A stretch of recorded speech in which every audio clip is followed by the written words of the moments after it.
Dzień dobry, środa 6:51. Bezchmurne niebo. Dzisiaj będzie chyba ładna pogoda, będzie pewnie gorąco. Zapraszam.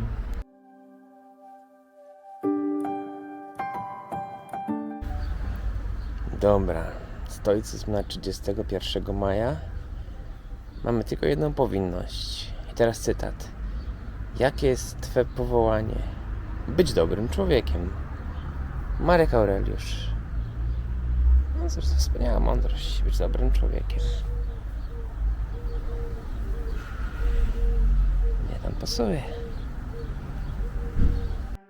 Okej, aktualnie trochę utknąłem w domu, więc jak pewnie wyjdę robić kroki, to wyjdę pewnie późno i nie będę miał za bardzo czasu na mówienie o czymkolwiek i nagrywanie czegokolwiek, więc nagramy dzisiaj z domu, z góry. I dzisiaj może opowiem Wam o asetach. Zobaczycie, co to jest i jak się może to przydać. Zapraszam. Jak tworzymy swoją grę, to potrzebujemy silnika, jakiegoś języka programowania, jakiejś muzyki, jakiejś mechaniki, jakiegoś pomysłu i grafiki. I podstawowym elementem grafiki jest coś, co się samemu narysuje. Ale zanim samemu się coś narysuje, no to trzeba mieć jakiś działający prototyp. Wypadało mieć jakiś działający prototyp. No i używa się jakichś takich placeholderów, czyli takich prostych kształtów, które mają coś symbolizować. Natomiast, że to jest wszystko słabe, to wypadałoby coś narysować prędzej lub później. No i można narysować korzystając z jakichś tutoriali online. To jest mnóstwo. To jest jakiś jeden z Patreon. Sadface RL, taka osoba. I ona właśnie daje różne takie tutoriale darmowe, na przykład jak śnieg rysować, takie rzeczy. Natomiast jak nie mamy czasu, ani ochoty, ani pomysłu, ani w sumie tych głównych elementów, jak nie mamy ich, to fajnie było mieć jakąś grafikę, chociażby tymczasowo w grze. Taka grafika ogólnie nazywa się po angielsku asset. Tłumaczenie zaleta, ale takie pozostałe tłumaczenia to jest kapitał albo cenny nabytek. Tak naprawdę to jest taki po prostu element gry, jakiś fragment gry. Może nie tyle fragment, tyle co kawałek gry po prostu. Część logiczna, raczej logiczna, jakaś graficzna, dźwiękowa, bądź w sumie logiczna gry. No i tak jak w ruchu open source dotycząc kodu źródłowego, czyli programy, które gdzieś są napisane przez kogoś, mogą być udostępniane na licencji, która udostępnia też kod źródłowy. Można sobie te programy pobrać, samemu przebudować, poprawić. A okazuje się, że ludzie podobnie robią z grafiką. Tworzą całą masę jakichś grafik do różnych gier, a jeżeli im się nudzi, no to sobie tworzą takie na przykład małe zestawy grafiki do gier i udostępniają je na różnych darmowych licencjach. Jestem w takim sklepie itch.io i to jest na przykład kategoria asety i cena darmowa. Można też kupować takie grafiki bez problemu, ale wziąłem darmową, bo powiedzmy, że chcę Wam pokazać, jak to można łatwo sobie wziąć. No i to na przykład jest Cozy Farm Asset Pack. Nie wiem, nie byłem w środku, ale wygląda trochę jak Stardew Valley z daleka. No i jest. Jakaś prosta farma, jakaś wersja ze śniegiem. To jest opisane, co tu jest. Jakieś drzewa, krzaki, jakieś takie proste rzeczy. Super, jakieś animacje są. Jakieś owce, takie cuda. Parę jakichś ikon. No i co tu mamy napisane? Aha, no bo ktoś pewnie zbierał, zbiórkę funduszy robił i z czasem obiecywał, że dostarczy jakieś rzeczy i faktycznie do jej chyba dostarczył.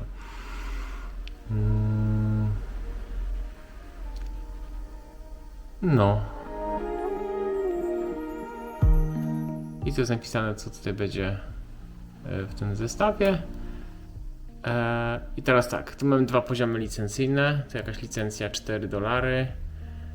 I tu pisze, że można używać w komercyjnych, niekomercyjnych. Będzie jakiś większy zestaw chyba.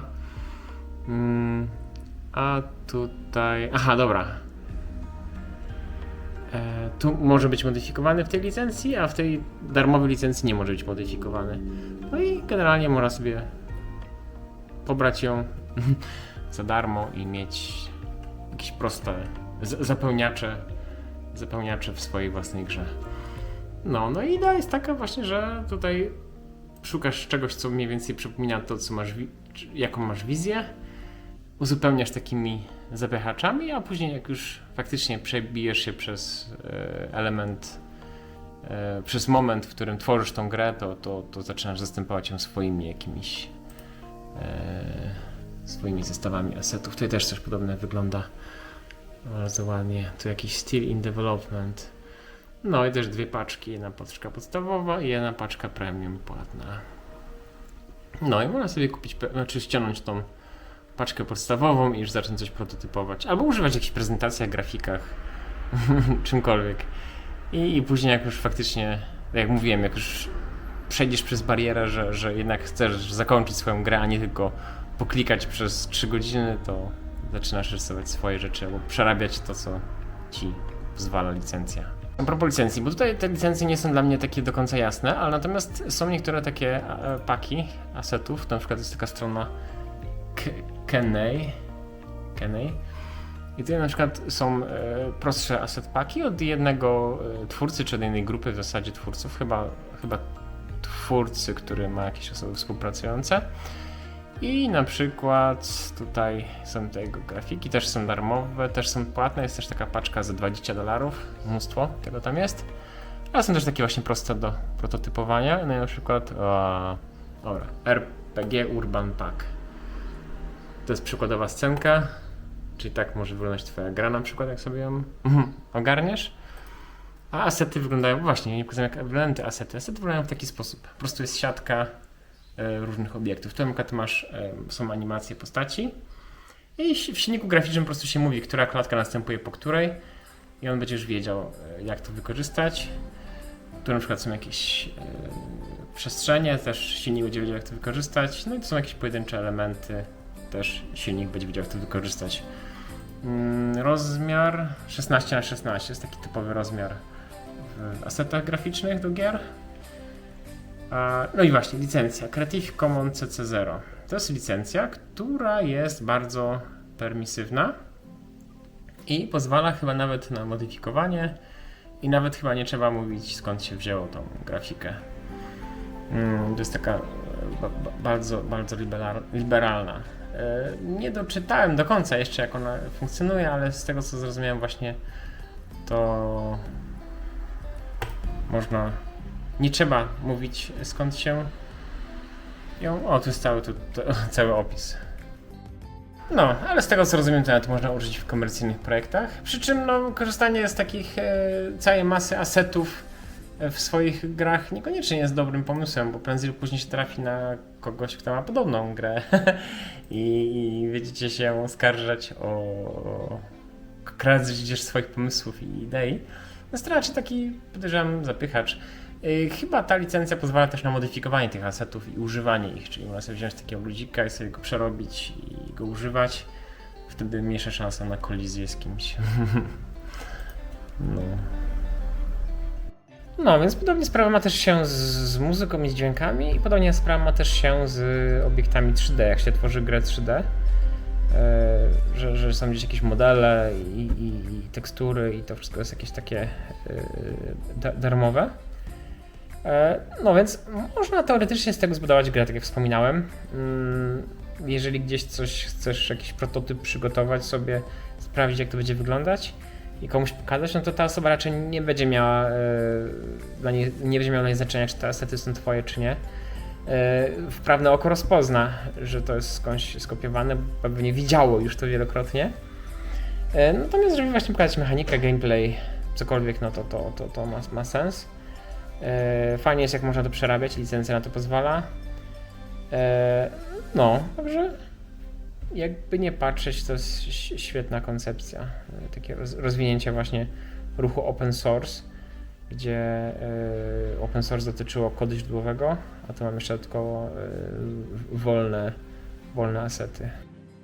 Oczywiście, jeżeli korzysta się z czyichś asetów i jest się zadowolonym z nich, no to warto wesprzeć tą osobę. Tam praktycznie każdy z dostawców tych asetów albo ma paczkę płatną, więc można po prostu wykupić paczkę płatną, która często ma jakieś dodatkowe bonusy, więcej tych asetów. Nawet jak się nie używa, no to tam te kilka dolarów w te czy we w to, no to teraz to już jest raczej bez znaczenia, szczególnie faktycznie, jeżeli się użyło tych asetów i pasują komuś.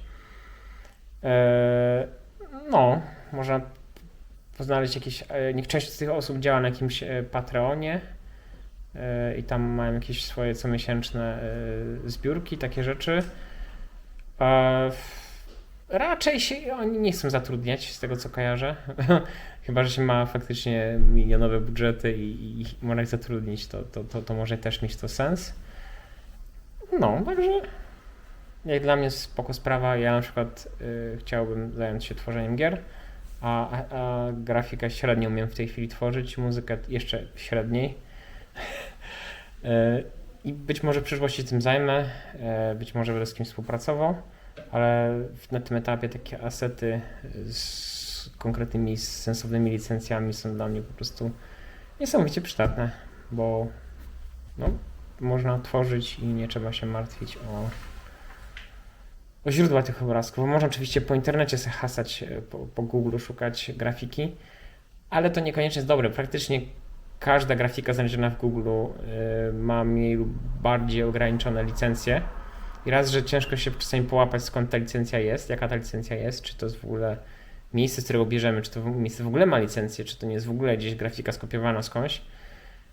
A dwa, no to te grafiki często nie są ze sobą spójne, więc dużo czasu trzeba zmarnować, żeby jakoś spróbować je połączyć ze sobą. No tutaj takie asset paki właśnie dają na przykład poczucie, że jak chcemy zrobić minigierkę z farmą, to możemy napaść tutaj farmerskie zwierzęta. Wszystko będzie odpowiedniej rozdzielczości i gotowe do pracy.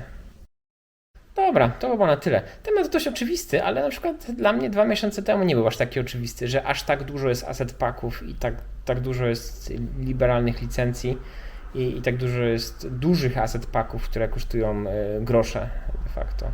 Myślałem, że to jest bardziej skomplikowany i bardziej utrudniony dostęp do takiego czegoś i że to bardziej dziki zachód jest. A tutaj okazuje się, że jest całkiem sensowny rynek, który dość dużo daje darmowych rzeczy, dość dużo daje tanich rzeczy, więc można spokojnie się tym nasycić.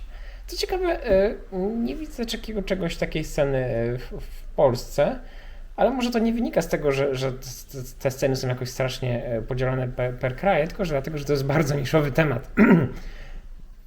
No, więc raczej takie strony z asetami to raczej są międzynarodowe i być może są tam jacyś Polacy, którzy tam się udzielają i w jakiś taki sposób dorabiają sobie do codziennych kosztów życia. No, jak kiedyś natrafię, to nie omieszkam powiedzieć o tym. No, także reasumując, ja polecam stronę Kenei, to jest dużo fajnych darmowych asetów, a drugie to itch.io i tam filtrowanie, kategoria też asety i darmowe i na pewno tutaj każdy znajdzie coś dla siebie. Mam tu na przykład element interfejsu. Też wbrew pozorom zrobić jakiś taki sensowny, jednorodny interfejs, to nie musi być wcale prosta sprawa. A tutaj mamy już... No, nie ma polskich liter. Trzeba będzie pokombinować z polskimi literami, jakby to chciał użyć. Dobra, to myślę, że to było na tyle na dzisiaj. Dzięki za obejrzenie dzisiejszego odcinka. Zapraszam Cię na kolejne. Hej! Co ciekawe, na itch.io też Kenny oni też submitują asety, więc nawet w sumie nie trzeba wchodzić na stronę Kenny, tylko tutaj można na nich natrafić. A natomiast jak się lubi ich styl, a mi on bardzo przypadł do gustu, to od razu można przejść do ich strony. Taka ciekawostka.